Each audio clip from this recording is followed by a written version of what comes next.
देखिए, पहली बात तो मैं मानता हूँ कि जो भी बदलाव होता है वो ऑब्जेक्टिव होता है, किसी व्यक्ति के चलते बहुत नहीं होता। जो फंडामेंटल चेंजेस होते हैं वो टोटली सोशियो इकोनॉमिक जो कंडीशन होती है उसके चलते होते हैं। तो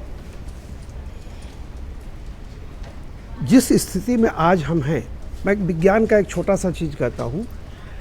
जैसे पानी को आप गर्म करते हैं, पानी धीरे धीरे धीरे धीरे गर्म होता है, 99 डिग्री तक वो पानी ही रहेगा।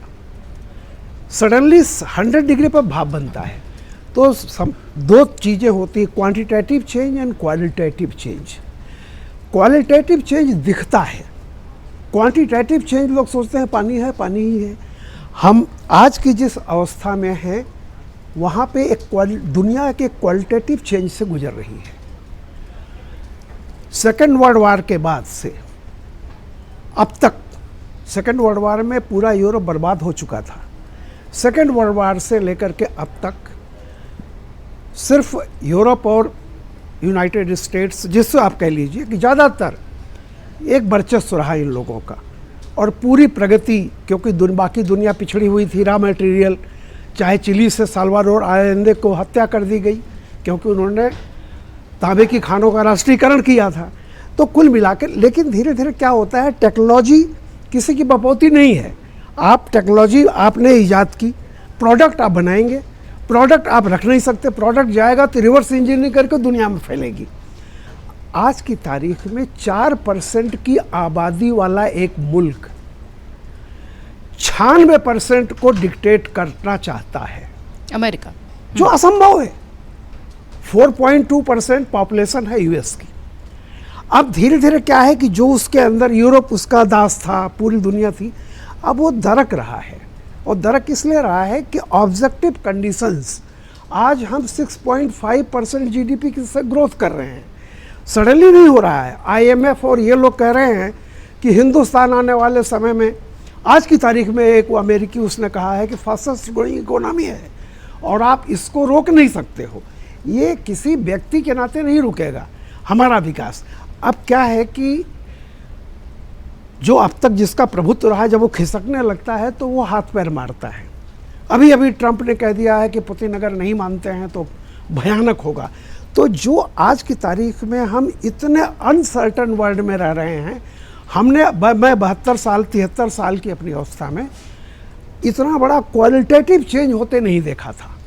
अब वो इतना अनसर्टन सा है कि एक बात तय जान लीजिए कि अब यूनिपोलर या बाईपोलर वर्ल्ड अब खत्म हो चुका है और आने वाला समय अब बिल्कुल डिफरेंट होगा।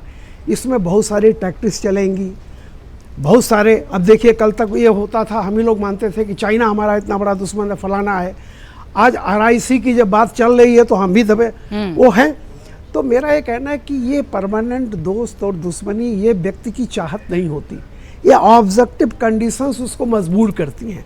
ट्रंप भी जो आज कर रहे हैं उसकी जगह पे कोई आता, आप ये भूल मत जाइए कि ट्रंप के आने के पहले बांग्लादेश में जो कुछ हुआ था उसमें भी अमेरिका का हाथ था, उसमें अमेरिका। और उसके पीछे सिर्फ यही था कि भारत में कुछ ऐसा उपद्रव हो, यहाँ की हो, ताकि यहाँ पर चाइनीज़ कंपनियां ना आए, बाकी और कंपनियां ना आए, यूरोप की जो कंपनियां हैं वो भारत को गढ़ ना बनाएं। और ये तो आपको पता ही है, जीतने से पहले भी लोगों ने क्या क्या नहीं कहा। ट्रंप के ज़माने में भी ओबामा तक ने कहा था, याद है आपको, कि भारतीय जो हैं वो बहुत बड़ा खतरा हैं, ब्रेन उनका जो है जिस तरह से है, हाँ, याद कीजिए। बिल्कुल। तो ये कंटिन्यूटी है। अब इसलिए मैं कह रहा हूँ कि देखिए, कोई परमानेंट दोस्त दुश्मन नहीं है। हमारा भी कंपल्सन है कि हम अपना जो हमको जो रास्ता सुगम दिखेगा, जहाँ विरासत और विकास, हम दोनों को अपना अक्षुण्ण रखते हुए चल सकते हैं। जो इसमें हमारी मदद करेगा वो हमारा दोस्त है, जो नहीं करेगा हमारा दुश्मन है। इसलिए क्योंकि देखिए, अभी आसिफ मुनीर ने क्या कहा है जाकर के अमेरिका में, कि हम आधी दुनिया को अपने साथ ख़त्म कर देंगे। अब आधी दुनिया क्या है? आधी दुनिया उत्तर की है या दक्षिण की है, यही है ना। चाइना, भारत, रसिया, ब्राज़ील को जोड़ लीजिए तो हम आधी दुनिया है। आधी दुनिया है।